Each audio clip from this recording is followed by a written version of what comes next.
जास्त पाणी पिणं हे आरोग्यासाठी फायदेशीर असतं हे अनेकांना माहिती आहे. पण पाणी कमी पिल्यानं काय तोटे होतात हे आपण पाहूयात.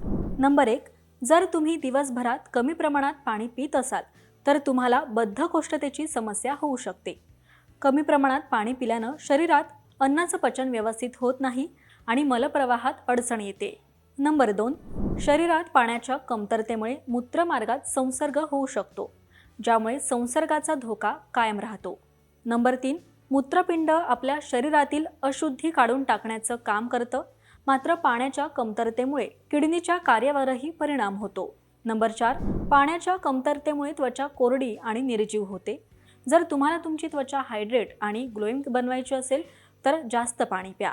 नंबर 5, कमी पाणी प्यायल्यानं मेंदूच्या कार्यावर परिणाम होतो, मूड बदलू शकतो, एकाग्रतेचा अभाव आणि डोकेदुखी होऊ शकते. नंबर 6, शरीरात पाण्याच्या कमतरतेमुळे तुमची ऊर्जा पातळी कमी होऊ शकते, ज्यामुळे तुम्हाला सतत अशक्तपणा आणि थकवा जाणवू शकतो. त्यामुळे दररोज 2 ते 3 लिटर पाणी पिणं आवश्यक आहे, ज्यामुळे तुमच्या शरीरातील पाण्याची कमतरता दूर होईल. आणि हा व्हिडिओ तुम्हाला कसा वाटला हे कमेंट करून नक्कीच सांगा. पाहत रहा महाराष्ट्र टाइम्स. धन्यवाद.